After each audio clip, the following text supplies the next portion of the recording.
자, 총선에 영향을 미칠 또 하나의 변수가 있습니다. 최상병 사망 사건 수사 외압 의혹의 피의자 신분으로 주 호주 대사로 부임한 바로 이종섭 전 장관 얘기입니다. 자, 그렇다 보니까 이 그동안 말을 아껴왔던 대통령실 대응도 좀 달라졌습니다. 이재명 대표의 문제 제기부터 어제 이 자리에 나왔던 장호진 대통령실 안보실장의 목소리까지 함께 듣고 오겠습니다. 호주 교민들이 그런다고 합니다. 호주는 이제 범죄자를 받지 않는다. 그런데 왜 대한민국은 범죄자를 보내느냐? 이게 무슨 망신입니까? 국가 질서를 어지럽히고 국민이 억울하게 죽어간 사건들을 은폐하고 조작했다고 의심받는 핵심 피의자를 출국 금지된 피의자를 출국 금지 해제를 시켜서 공직자로 임명해서 국민이 낸 세금으로 해외로 빼돌리지 않았습니까? 이게 무슨 망신입니까? 이종섭 전 국방장관의 호주 대사 임명권입니다. 왜 이런 일이 생긴 거죠? 이종섭 대사가 조사를 안 받거나 또는 안 받으려 한다거나 하는 것이 아니라 네. 공수처가 그동안 조사를 하지 않았다는 게 문제의 핵심입니다. 조사도 하지 않으면서 이렇게 출국 금지를 길게 연장시키면서 적용한 것은 이건 누가 봐도 이건 기본권 침해고 사실은 수사권 남용입니다. 네. 야당에서 정말 이 수사나 조사에 정말 진심이시라면 네. 6, 7개월 동안 아예 조사를 하지 않은 공수처부터 문제 삼아야 됩니다. 이종섭 대사는 공수처를 찾아가서 자기가 호주 대사로 임명이 돼서 나가게 됐는데 언제든지 조사를 받으라고 연락이 오면은 들어와서 조사 받겠다고 얘기했거든요. 네. 조사를 받겠다는 사람을 왜 문제 삼습니까? 저는 그게 이해가 안 됩니다. 알겠습니다. 어쨌든 임명을 처리할 계획은 전혀 없으신 거죠? 그렇습니다. 네. 네, 최재형 수석님, 일단 장호진 실장이 어제 제가 재차 물어봤는데 임명 처리할 계획이 없냐? 그래, 없다. 단호하게 얘기를 했습니다. 어떻게 보십니까?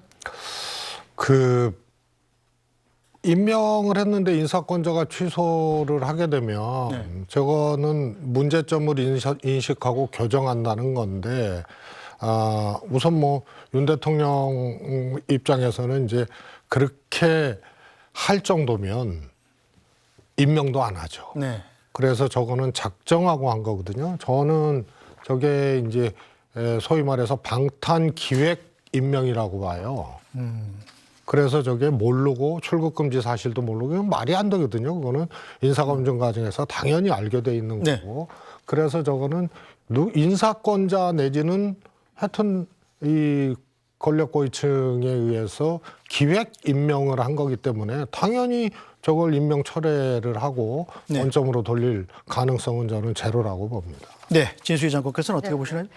임명 과정이 어떻게 됐나 저는 그거하고는 관계없이 이게 총선에 미칠 영향에 대해서 저는 굉장히 우려를 하고 있거든요. 그래서 우리 정치권이 오래전부터 회자되는 말이 뭐냐면 팩트보다는 어떻게 그게 사람들한테 인식되느냐 하는 게 중요한데 뭔가 이제 우리 국민들 사이에 이종섭 전 국방장관이 최상병 사건이나 그 사건을 수사하던 박정훈 대령 그 건하고 모종의 그 문제가 연관성이 있어서 호주의 대사로 보낸 거 아니냐라는 의심을 많이 사람들이 하고 있기 때문에 그게 이제 사람들의 인식이거든요.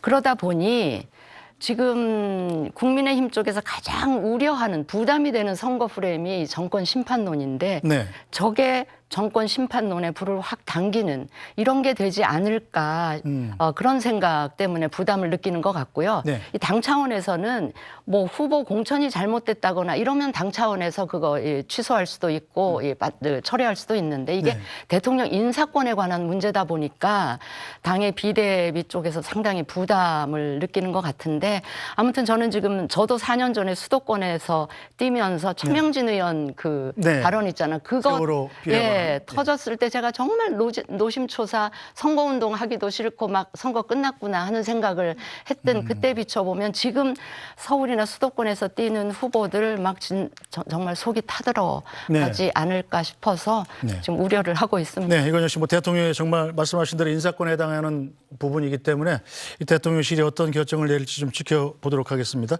자, 계속해서 제3지대 소식도 좀 짚어보고 가겠습니다. 조국 혁신당이 지금 눈에 띄게 약진하는 모습을 보이고 있죠. 자, 이런 가운데 국민의힘과의 설전이 또 눈에 띕니다. 국민의힘은 6번째 정치개혁 공약으로 비례대표 유죄 확정 시 승계 금지 법안을 추진하겠다 이렇게 밝혔습니다. 여기에 대한 조국 혁신당 대표 부산 사투리로 한마디를 던졌는데요. 직접 들어보시죠.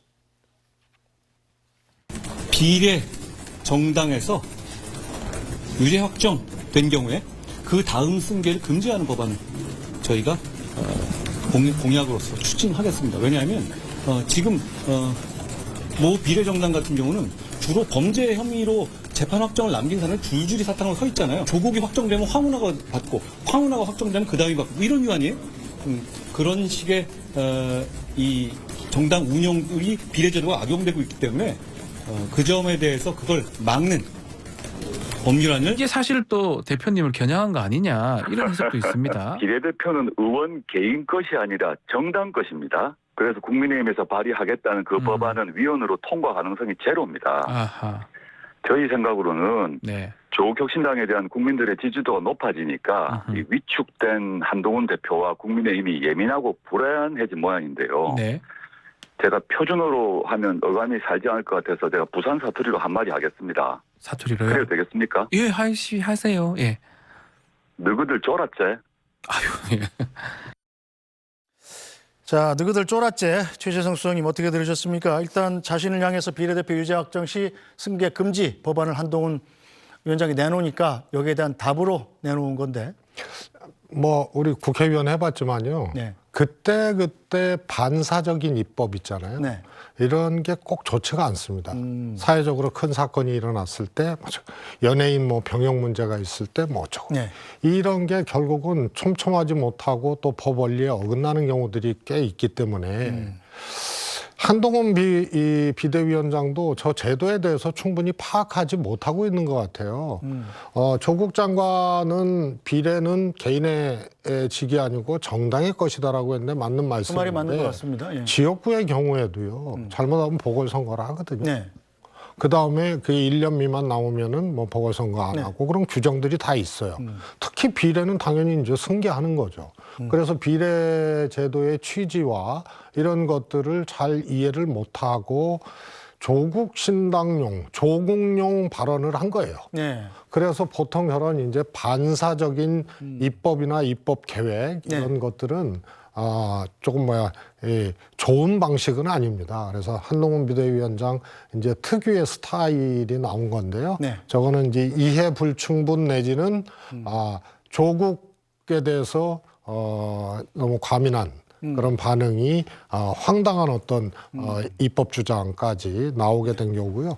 조국 장관이 그거를 6글자로 그렇게 축약해서 한 것이 맞다고 보고요. 네. 저는 저게 이런 의미가 있습니다. 이재명 대표가 한동훈 장관이 이재명 대표와 대결 구도를 만들려고 계속 하는데 응대를 안 하잖아요. 네. 윤석열 대통령하고 응대를 해야지 내가 왜 한동훈 비대위원장하고 하냐 이런 거거든요. 조국 대표 별 안중에 안 두다가 조국 신당이 오르니까 저렇게 반응을 하거든요. 네. 근데 저거는 조국 신당 키워주는 거고요. 더 크게는 정권 심판론에 훨씬 더 불을 붙이게 되는 역할을 한동훈 비대위원장이 하는 거예요. 네. 저렇게 자꾸 공방이 되고 저거 가지고 뉴스가 되고 이슈가 되고 그러면 민주당 정권 심판론 그다음에 조국 신당은 정권 확실히 심판론이거든요. 그런 것에 더 불을 붙이는 거죠. 그러면 전선을 그냥 2개로 갖고 가는 거예요. 네. 한동훈 비대위원장이. 그래서 비례대표 제도에 대해서도 조금 이해 불충분하고 그다음에 이 정무적 판단이나 이런 것들도 큰 것을 못 보고 저렇게 대응하는 거다. 이렇게 네. 판단이 됩니다. 네, 시간이 많이 지나서 진수희 장관님의 이 반론을 좀 짧게 듣고 네. 마무리를 해야 될 것 같습니다.